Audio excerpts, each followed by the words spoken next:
صلی اللہ علی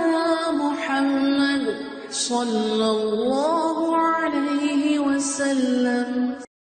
اعوذ باللہ السمیع العلیم من الشیطان الرجیم، بسم اللہ الرحمن الرحیم، والصلاۃ والسلام علی رسولہ الکریم۔ کتاب صفت الصلاۃ، اور آج جو باب ہم پڑھیں گے رفع البصر الی الامام فی الصلاۃ، نماز میں امام کی طرف نگاہ اٹھانے کا بیان۔ وقالت عائشہ، حضرت عائشہ رضی اللہ تعالیٰ عنہ فرماتی ہیں، قال النبی صلی اللہ علیہ وسلم فی صلاۃ الکسوف، کہ صلاۃ کسوف کی ادائیگی کے موقع پر نبی صلی اللہ علیہ وسلم نے فرمایا، فرأیت جہنم یحتم بعضها بعضا، کہ میں نے جہنم کو دیکھا کہ اس کا ایک حصہ دوسرے حصے کو کاٹ کر کھا رہا تھا۔ حین رأیتمونی تأخرت، کہ جب تم نے مجھے دیکھا کہ میں پیچھے ہٹا ہوں۔ اب یہاں پہ یہ حدیث بھی ہم پیچھے پڑھ چکے ہیں، اس کا چھوٹا سا حصہ یہاں پہ آیا ہے کہ نماز کے دوران نبی کریم صلی اللہ علیہ وسلم نے جب دوزخ کو دیکھا تو آپ صلی اللہ علیہ وسلم ایک دم پیچھے ہٹے، یعنی آپ کو اس طرح کا مشاہدہ کرایا گیا تھا جو بالکل حقیقی تھا، اور اس حقیقی مشاہدے میں جب دوزخ اتنی قریب آ گئی کہ اس کی حدت بھی محسوس ہوئی، ہم نے پیچھے پڑھا تھا، اور پھر یہ کہ اس کے محسوس یہ ہوا کہ ایک حصہ دوسرے حصے کو کھا رہا ہے، اور اتنی قریب آ گئی کہ آپ صلی اللہ علیہ وسلم ایک دم پیچھے ہٹے۔ اس میں آپ صلی اللہ علیہ وسلم نے فرمایا کہ جب آپ لوگوں نے مجھے پیچھے ہٹتے دیکھا تو اس وقت مجھے دوزخ دکھائی جا رہی تھی، میں اس کو دوزخ کو دیکھ رہا تھا۔ تو باب انہوں نے لگایا ہے امام بخاری نے رفع البصر الی الامام فی الصلاۃ، کہ نماز میں امام کی طرف نگاہ اٹھانے کا بیان، یعنی صحابہ کرام نے اس وقت نبی کریم صلی اللہ علیہ وسلم کو پیچھے ہٹتے دیکھا تھا، اور آپ صلی اللہ علیہ وسلم نے بھی فرمایا کہ تم نے جب مجھے پیچھے ہٹتے دیکھا، تو مطلب یہ ہے کہ امام کی طرف نگاہ اٹھائی جا سکتی ہے۔ اگر یہ معیوب ہوتی تو آپ صلی اللہ علیہ وسلم ایسا نہ کہتے، اور نہ صحابہ یہ کہتے کہ ہم نے نبی کریم صلی اللہ علیہ وسلم کو پیچھے ہٹتے دیکھا ہے۔ اور یہ بات تو سمجھ میں آتی ہے کہ ظاہر ہے جب جماعت کے اندر امام کی پیروی کرنی ہے اور اس کے ساتھ رکوع کرنا ہے اور اس کے ساتھ سجدہ کرنا ہے، تو اتنی سی نظر امام کے اوپر ہوتی ہے، نظر آ جائے کہ وہ رکوع کر رہا ہے، وہ سجدہ کر رہا ہے، وہ اٹھ گیا ہے، وہ رکوع میں چلا گیا، تو اتنی سی نظر جو ہے وہ اٹھائی جاتی ہے تاکہ امام کے جو حرکات ہیں ان کا پتہ چلتا رہے۔ بہرحال یہاں حدیث جو ہیں وہ اسی ضمن میں ہے اور اس کو ثابت کر رہی ہیں۔ تو حدیث ہے 713، اور یہ حدیث ابن معمر سے روایت ہے، ان ابی معمر کہتے ہیں، قال قلنا لخباب، ہم نے حضرت خباب رضی اللہ تعالیٰ عنہ سے کہا یا ان سے پوچھا، اکان رسول اللہ صلی اللہ علیہ وسلم یقرأ فی الظہر والعصر، کہ کیا رسول اللہ صلی اللہ علیہ وسلم ظہر اور عصر کی نماز میں قرات کرتے تھے؟ اچھا، بظاہر عصر اور ظہر کی نمازیں سری نمازیں ہوتی ہیں جن کے اندر امام اونچی قرات نہیں کرتے، یعنی جو فجر، مغرب اور عشاء میں تو اونچی قرات کی جاتی ہے اور اسے پتہ چلتا ہے کہ کون سی صورت پڑھ رہے ہیں، کیا پڑھ رہے ہیں، لیکن ظہر اور عصر میں امام کی جو قرات ہوتی ہے وہ سری ہوتی ہے، وہ خاموش رہتے ہیں، مطلب اس کی آواز نہیں آتی۔ تو خباب رضی اللہ تعالیٰ عنہ نے کہا کہ ہاں، رسول اللہ صلی اللہ علیہ وسلم ظہر اور عصر کی نماز میں قرات کرتے تھے، یعنی جب انہوں نے پوچھا کہ کان رسول اللہ صلی اللہ علیہ وسلم یقرأ فی الظہر والعصر قال نعم، تو انہوں نے کہا ہاں قرات کرتے تھے۔ قلنا، ہم نے کہا، بما کنتم تعرفون ذاک، کہ آپ کو اس بات کا کیسے پتہ ہے؟ قال باضطراب لحیتہ،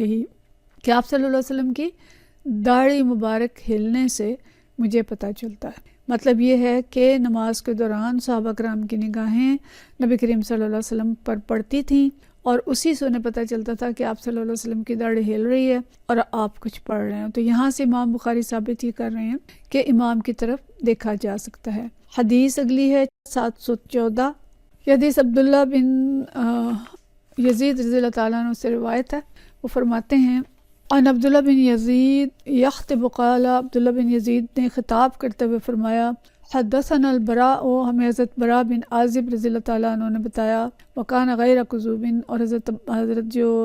براء بن عازب ہیں وہ بالکل جھوٹ بولنے والے نہیں تھے، انہم کانوا اذا صلوا مع النبی صلی اللہ علیہ وسلم، کہ جب وہ نبی کریم صلی اللہ علیہ وسلم کے ساتھ نماز پڑھاتے تھے، فرفع راسہ من الرکوع، اور جب آپ صلی اللہ علیہ وسلم رکوع سے سر اٹھاتے، قاموا قیاما، تو سب لوگ جو ہیں وہ کھڑے رہتے تھے، حتی یروہ قد سجد، یہاں تک کہ جب وہ دیکھ لیتے کہ آپ صلی اللہ علیہ وسلم سجدہ میں گئے ہیں تو پھر وہ سجدے میں جاتے تھے۔ اور یہاں دیکھیں حدیث جو انہوں نے بیان کی ہے حضرت عبداللہ بن یزید نے، انہوں نے یہ گواہی دے کے کی کہ حضرت براء بن عازب رضی اللہ تعالیٰ عنہ جو ہے بالکل جھوٹ نہیں بولتے تھے، اور لفظ استعمال کیا غیر کذوب،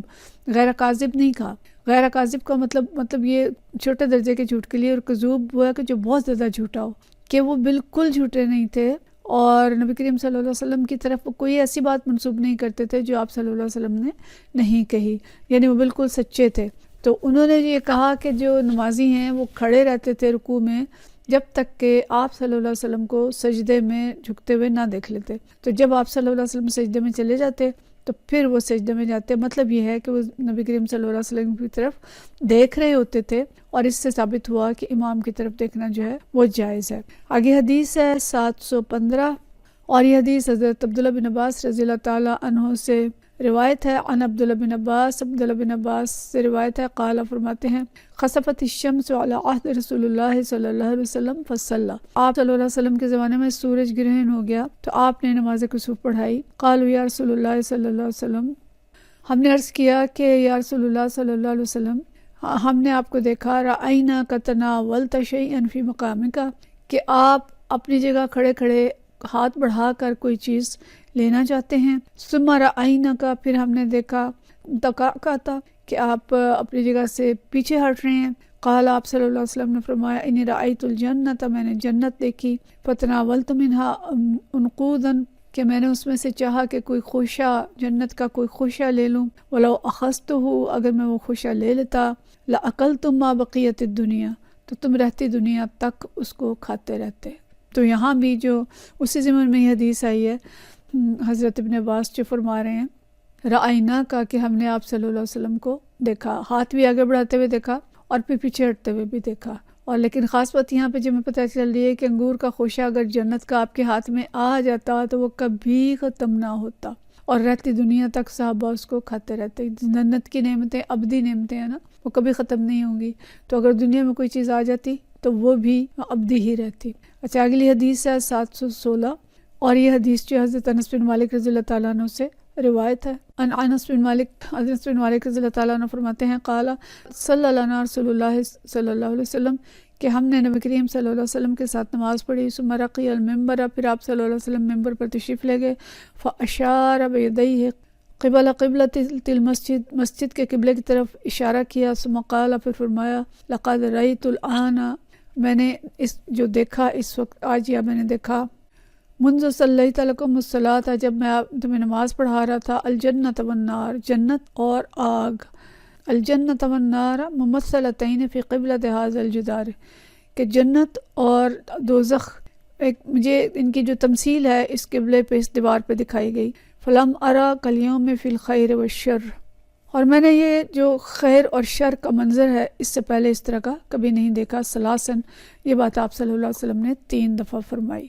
اب اسی حدیث میں یہاں اسی طرح کا واقعہ جو اس کو نبی کریم صلی اللہ علیہ وسلم دوسرے انداز میں بیان فرما رہے ہیں کہ جنت اور دوزخ بالکل تمثیل بنا کے میرے سامنے پیش کر دی گئیں، اور یہاں بس اس چیز کا امکان بھی ہو سکتا ہے کہ بالکل تمثیل بنائی گئی ہو، دکھائی گئی ہو نبی کریم صلی اللہ علیہ وسلم کو، لیکن اکثر علماء کا خیال یہ ہے کہ آپ صلی اللہ علیہ وسلم کے لیے جو حقیقی نظارہ تھا جنت اور دوزخ کا وہ کروایا گیا تھا، اور قبلے کی طرف دیوار ہونے کے باوجود بھی آپ صلی اللہ علیہ وسلم اس کو دیکھ سکتے تھے کہ اللہ تعالیٰ نے سارے حجاب جو ہیں وہ ہٹا دیے ہوں، اور آپ صلی اللہ علیہ وسلم نے جنت اور دوزخ کی تصویر نہیں بلکہ براہ راست جنت اور دوزخ کو بینہ ہی دیکھا ہو، کیونکہ آپ صلی اللہ علیہ وسلم یہ فرماتے ہیں نا کہ میں اگر چاہتا تو ایک خوشہ لے آتا، تو خوشہ ظاہر تصویر میں سے نہیں نکالا جا سکتا، تو عین جنت کو آپ صلی اللہ علیہ وسلم نے دیکھا ہوگا، اور جو حجابات اللہ تعالیٰ نے ہٹا دیے ہوں گے اللہ تعالیٰ ہٹا سکتا ہے، اور کوئی مشکل بات نہیں ہے۔ لیکن حدیث جو لائی گئی ہے وہ اس لیے لائی گئی ہے کہ نمازی جو ہے وہ نماز کے دوران امام کو دیکھ سکتا ہے،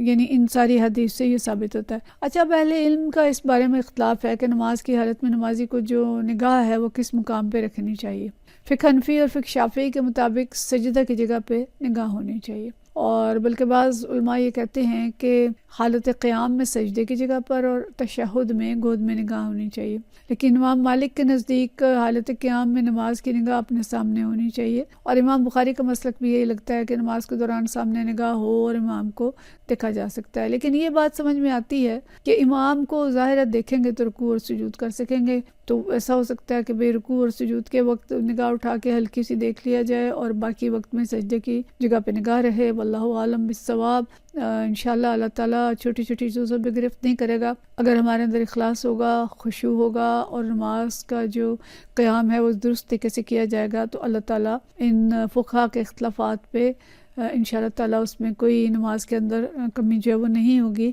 لیکن یہ ہے کہ ہمیں دین کے مسائل کو اور نماز کے مسائل کو اچھی طرح سے سمجھنا چاہیے۔ وآخر دعوانا ان الحمد للہ رب العالمین۔